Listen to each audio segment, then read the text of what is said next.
Manager ने अपनी गर्दन झुकाते हुए सच उगला। साहब, चाचा जी ने सोचा था कि राजकुमारी के जाते ही वो माँ साहिबा को अपनी मुट्ठी में कर लेंगे, पर माँ साहिबा ने उनके आगे झुकने से साफ इनकार कर दिया। उन्होंने चाचा जी की आंखों में आंखें डालकर कहा कि मेरी बेटी शेरनी है और वो एक दिन लौटकर अपना हक जरूर लेगी, पर मैं तुम्हारी इन गंदी साजिशों का हिस्सा कभी नहीं बनूंगी।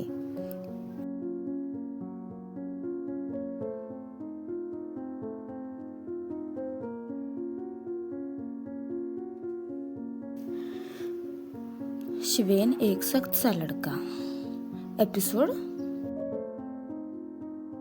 33। नमस्ते दोस्तों, मैं हूं आपकी दोस्त और इस कहानी की लेखिका आरजे पूनम। पिछले एपिसोड में आपने देखा कि शिवेन और पायल ने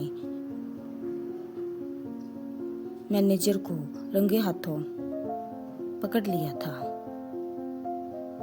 आज उस मैनेजर की आखिरी रात थी, क्योंकि अब उसे पता था कि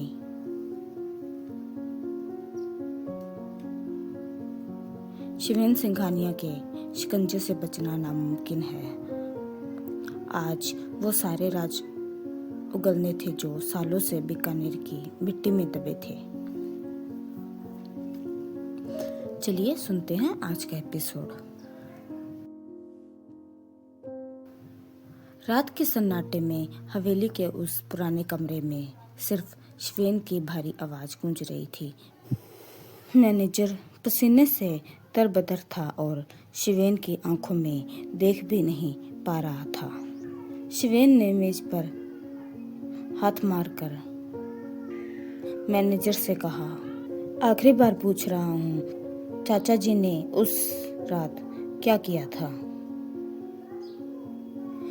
मैनेजर ने कहना शुरू किया। पायल की माँ को डराया था कि वो बीकानेर में रही तो पायल कभी मुंबई से सलामत नहीं पहुंच पाएगी। मैनेजर ने अपनी गर्दन झुकाते हुए आगे बताया, साहब, मैंने अपनी आंखों से छुपकर देखा था। उस रात जब राजकुमारी मुंबई के लिए निकल रही थी तो माँ साहिबा ने रोते हुए अपनी बेटी के माथे को चूमा और उसे दही चीनी खिलाकर विदा किया, लेकिन वो आंसू कमजोरी की नहीं बल्कि एक बड़ा। मैनेजर ने अपनी गर्दन झुकाते हुए सच उगला। साहब, चाचा जी ने सोचा था कि राजकुमारी के जाते ही वो माँ साहिबा को अपनी मुट्ठी में कर लेंगे, पर माँ साहिबा ने उनके आगे झुकने से साफ इनकार कर दिया। उन्होंने चाचा जी की आंखों में आंखें डालकर कहा कि मेरी बेटी शेरनी है और वो एक दिन लौटकर अपना हक जरूर लेगी, पर मैं तुम्हारी इन गंदी साजिशों का हिस्सा कभी नहीं बनूंगी। मैनेजर ने आगे बताया कि माँ साहिबा ने उसी रात खुद अपनी मर्जी से महल छोड़ दिया और शांति आश्रम चली गई, ताकि चाचा जी उन्हें ढाल बनाकर पायल को ब्लैकमेल ना कर सके। माँ साहिबा जानती थी कि अगर वो ओझल रहेगी तभी बाहर की दुनिया में बिना किसी डर के खुद को फौलाद बना पाएगी। पायल, जो अब तक खामोश थी, उसकी आंखों में एक नई चमक आ गई। उसे अपनी माँ की इस महानता और हिम्मत पर नाज था। पायल मैनेजर के करीब जाकर एक रानी वाले रुतबे के साथ कहती है, तुम और चाचा जी जैसे लोग कभी समझ ही नहीं पाए कि एक राजपुतानी का आत्मसम्मान क्या होता है। मेरी माँ ने दूरी इसलिए चुनी ताकि मैं अपनी लड़ाई खुद लड़ना सीखूं। आज उनकी तपस्या पूरी हुई और तुम्हारी गद्दारी का अंत। शिवेन ने देखा कि पायल आज एक ऐसी चट्टान की तरह खड़ी थी जिसे कोई हिला नहीं सकता था। उसने एक कड़क इशारे के साथ पुलिस को बुलाया। शिवेन ने भारी और सख्त आवाज में कहा, इसे ले जाओ और याद रखना, इसे ऐसी सजा मिले कि दोबारा कोई किसी मासूम परिवार और रियासत की तरफ आंख उठाकर देख भी ना सके।